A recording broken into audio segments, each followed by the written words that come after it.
Albert Einstein ने एक बार कहा था, दुनिया जीने के लिए एक खतरनाक जगह है। उन लोगों की वजह से नहीं जो बुरे हैं, बल्कि उन लोगों की वजह से जो इसके बारे में कुछ नहीं करते। आज की हमारी गहन चर्चा एक ऐसी ही शख्सियत पर केंद्रित है जिसने कुछ करने का साहस दिखाया, वो भी मुश्किल हालात में। द डीप डाइव में आपका स्वागत है। आज हम इंडियन एक्सप्रेस और दूसरे हालिया स्रोतों में जो जानकारी आई है, उसके आधार पर वेनेजुएला की एक प्रमुख विपक्षी नेता हैं, मारिया कोरिना मक्काडो, जो 2025 की नोबेल शांति पुरस्कार विजेता भी हैं, उन पर गहराई से नजर डाल रहे हैं। जी। नोबेल समिति ने भी कहा है कि वो हाल के समय में लैटिन अमेरिका में नागरिक साहस के सबसे असाधारण उदाहरणों में से एक हैं। ये विषय खासतौर पर जो लोग यूपीएससी की तैयारी कर रहे हैं, उनके लिए बहुत महत्वपूर्ण हो सकता है। बिल्कुल। क्योंकि ये सीधे सीधे इंटरनेशनल रिलेशंस, गवर्नेंस और जो दुनिया भर में आजकल चल रहा है, उससे जुड़ता है। और वैसे भी जो लोग दुनिया में लोकतंत्र के संघर्षों को समझना चाहते हैं, उनके लिए भी ये काफी प्रासंगिक है। बिल्कुल। आज की चर्चा का हमारा मुख्य उद्देश्य यही है कि वेनेजुएला का जो जटिल राजनीतिक परिदृश्य है, उसे समझें। मतलब कैसे एक समय का मजबूत लोकतंत्र धीरे धीरे अधिनायकवाद की तरफ बढ़ गया। और इस पूरी पृष्ठभूमि में मारिया कोरिना मक्काडो की क्या भूमिका रही है, उनका संघर्ष क्या रहा है, हम स्रोतों में जो जानकारी दी गई है उसी का विश्लेषण करेंगे। तो हमारा मिशन है मक्काडो की यात्रा, उनके सामने जो बाधाएं आईं, उनकी रणनीतियां क्या रहीं और इस नोबेल पुरस्कार का व्यापक महत्व क्या है, इसको उजागर करना। तो चलिए शुरू करते हैं, इस विषय की तहों को खोलते हैं। ये बात वाकई सोचने वाली है कि 1990 के दशक तक वेनेजुएला को लैटिन अमेरिका के सबसे पुराने, सबसे स्थिर लोकतंत्रों में गिना जाता था। जी हाँ। लेकिन आज देखिए स्थिति बिल्कुल उलट है। ये उस क्षेत्र के सबसे, क्या कहते हैं, दृढ़ अधिनायकवादी शासनों में से एक हैं। ये बदलाव हुआ कैसे? देखिए, इसकी जड़ें हमें 1999 में मिलती हैं। अच्छा।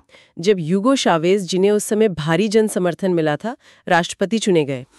शावेज ने आते ही एक नया संविधान बनाने के लिए एक संवैधानिक सभा बुलाई। अब हालांकि उस समय ये एक लोकतांत्रिक जनादेश के तहत ही हुआ था, लेकिन इसने ना व्यवस्था में बड़े बदलावों की शुरुआत कर दी थी। लेकिन सिर्फ संविधान बदलने से तो पूरा पतन नहीं हो सकता है ना? नहीं नहीं, बिल्कुल नहीं। स्थिति असल में तब ज्यादा बिगड़ी जब शावेज विरोधी जो गठबंधन था, जिनकी लोकतांत्रिक संस्थाओं में तब भी मतलब ठीक ठाक उपस्थिति थी, उन्होंने कुछ ऐसे कदम उठाए जिनका असर उल्टा पड़ गया। जैसे 2002 में अमेरिका समर्थित एक असफल तख्तापलट हुआ। अच्छा। और फिर 2003 में तेल उद्योग की एक बड़ी हड़ताल हुई। विपक्ष ने इन दोनों का समर्थन किया। उनका लक्ष्य तो शावेज को हटाना था। और नतीजा क्या हुआ इसका? नतीजा ये हुआ कि इन घटनाओं ने शावेज को एक तरह से बहाना दे दिया। उन्होंने इसे अपने खिलाफ एक साजिश की तरह पेश किया और फिर इसका इस्तेमाल करके उन्होंने न्यायपालिका, मीडिया और दूसरी सरकारी संस्थाओं में बड़े पैमाने पर सफाई अभियान चलाया। सफाई अभियान मतलब जिसे स्रोत स्टालिनवादी तरीके से सफाई कह रहे हैं, यानी अपने विरोधियों और आलोचकों को सिस्टमैटिक तरीके से हटाना और अपने वफादार लोगों को बैठाना। तो 2006 तक आते आते विपक्ष अपने ज्यादातर संस्थागत संसाधन वो खो चुका था। अच्छा। इसके बाद के लगभग 2 दशकों में, पहले शावेज और फिर 2013 में उनके निधन के बाद उनके जो चुने हुए उत्तराधिकारी थे निकोलस मदुरो, वो लगातार अधिक सत्तावादी होते चले गए। चुनावों की निष्पक्षता पर भी लगातार सवाल उठे। हाल के 2024 के चुनाव भी शामिल हैं इसमें, जिसके नतीजे भी काफी विवादित रहे और मदुरो सत्ता में बने रहे। तो ये एक दिलचस्प और काफी अहम मोड़ है कहानी का, है ना, कि कैसे विपक्ष की ही कुछ कार्यवाहियों ने शायद अनजाने में उसी सत्तावादी प्रवृत्ति को मजबूत कर दिया जिसका वो विरोध कर रहे थे। सही कहा। और इसी पृष्ठभूमि में फिर मारिया कोरिना मक्काडो का उदय होता है। बिल्कुल। पिछले 2 दशकों में मारिया कोरिना मक्काडो इसी शाविस्ता शासन की, मतलब शावेज और बाद में मादुरो की विचारधारा और नीतियों पर आधारित जो शासन है, उसकी सबसे मुखर और लगातार विरोध करने वाली आवाजों में से एक बनकर उभरी है। उनके शुरुआती जीवन के बारे में भी जानना दिलचस्प है। 1967 में कराकास में जन्म हुआ एक संपन्न परिवार में। उनकी पृष्ठभूमि अकादमिक और सामाजिक कार्य की रही है। जी। इंडस्ट्रियल इंजीनियरिंग में डिग्री, फिर फाइनेंस में मास्टर्स। लेकिन राजनीति में आने से काफी पहले 1992 में ही उन्होंने एटिएना फाउंडेशन बनाया था। हाँ, जो काराकास में सड़क पर रहने वाले बच्चों के लिए काम करता था। हाँ, तो एक सामाजिक सरोकार तो शुरू से ही दिखता है। हाँ, और लगता है इसी सामाजिक सरोकार ने उन्हें राष्ट्रीय पटल पर सक्रिय होने के लिए प्रेरित किया। करीब एक दशक बाद 2002 के आसपास उन्होंने सुमातेज नाम का संगठन बनाया, सह संस्थापक थी वो। सुमाते। जी, सुमाते। ये एक, आप कह सकती हैं, नागरिक समाज संगठन था जिसका घोषित उद्देश्य था वेनेजुएला में स्वतंत्र और निष्पक्ष चुनावों की निगरानी करना। उन्होंने खुद इसके बारे में क्या कहा है, मतलब क्यों मनाया सुमाते? हाँ, 2004 में द वॉशिंगटन पोस्ट में उन्होंने एक लेख लिखा था।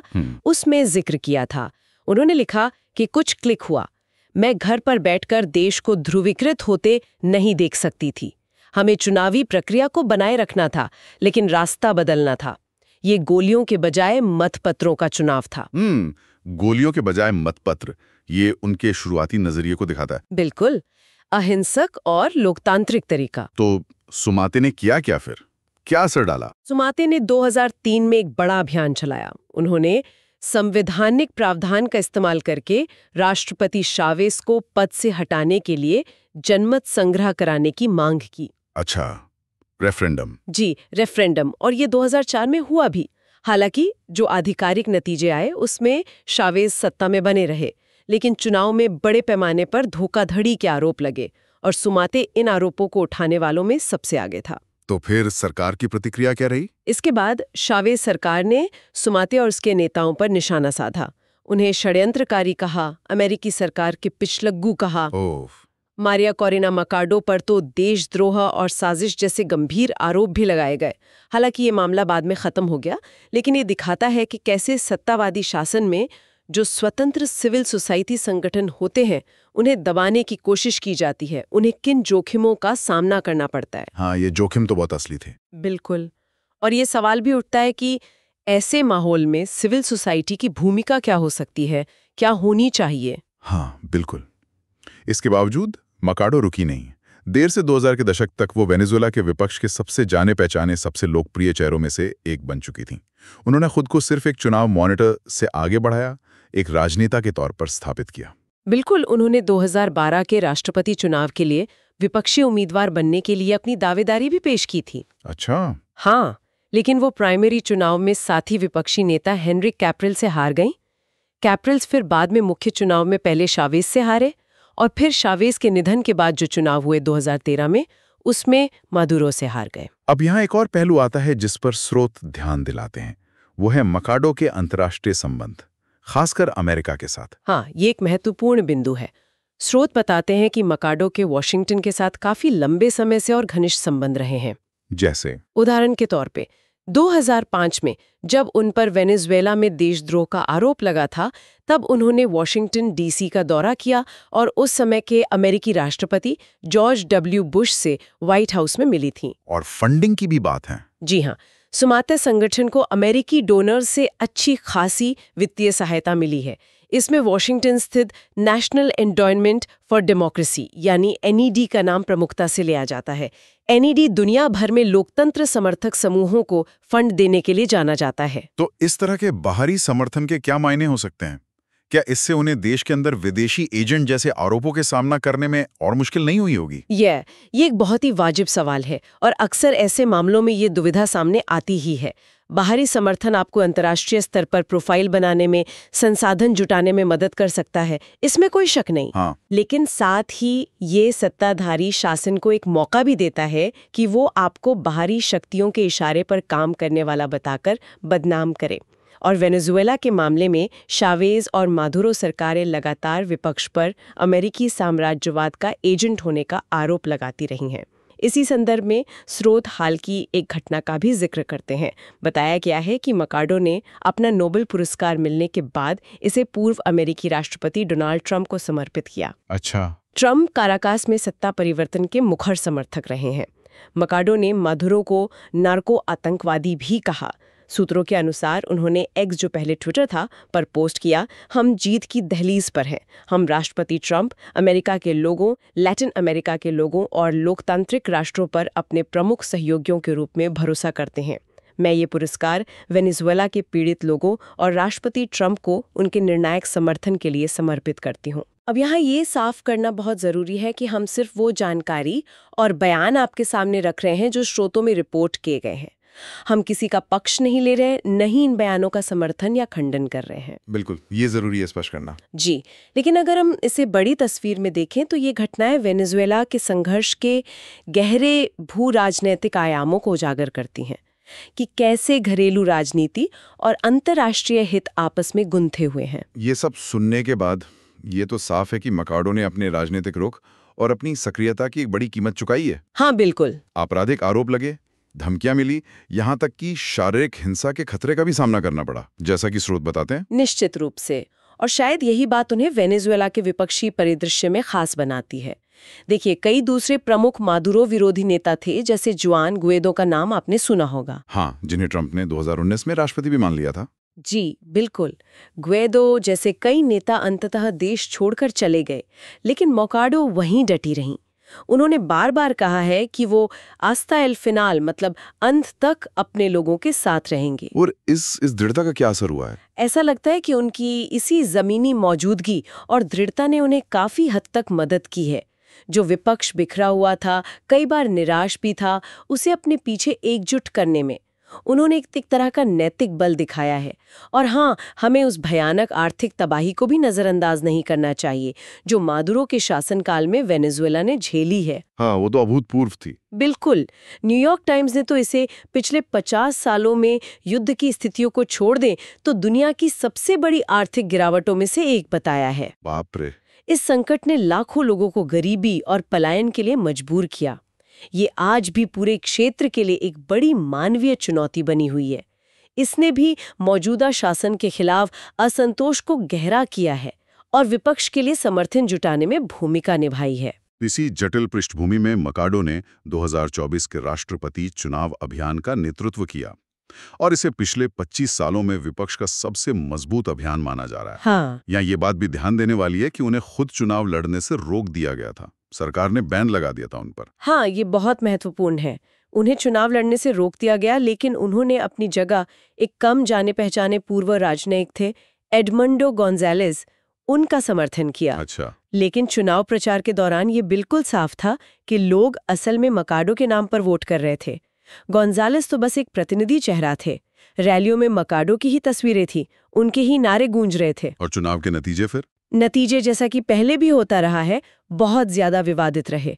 मदुरो प्रशासन ने अपनी जीत की घोषणा कर दी, लेकिन विपक्ष और कई अंतर्राष्ट्रीय पर्यवेक्षकों ने कहा कि बड़े पैमाने पर धांधली हुई है। इन विवादों के बावजूद एक बात तो निर्विवाद है, मारिया कोरिना मकाडो आज शायद वेनेजुएला की सबसे लोकप्रिय राजनीतिक हस्ती हैं। ये दिखाता है कि सिंबॉलिक लीडरशिप कितनी शक्तिशाली हो सकती है, भले ही आपको सीधे चुनाव लड़ने से रोक दिया जाए। बिल्कुल। और शायद इसी असाधारण साहस और इसी लचीलेपन को नोबेल समिति ने सम्मानित किया है। मुझे भी यही लगता है। नोबेल शांति पुरस्कार सिर्फ मकाडो का व्यक्तिगत सम्मान नहीं है, इसके मायने कहीं ज्यादा गहरे और व्यापक है। ये लैटिन अमेरिका में लोकतंत्र के लिए जो संघर्ष चल रहे हैं उन पर दुनिया का ध्यान खींचता है।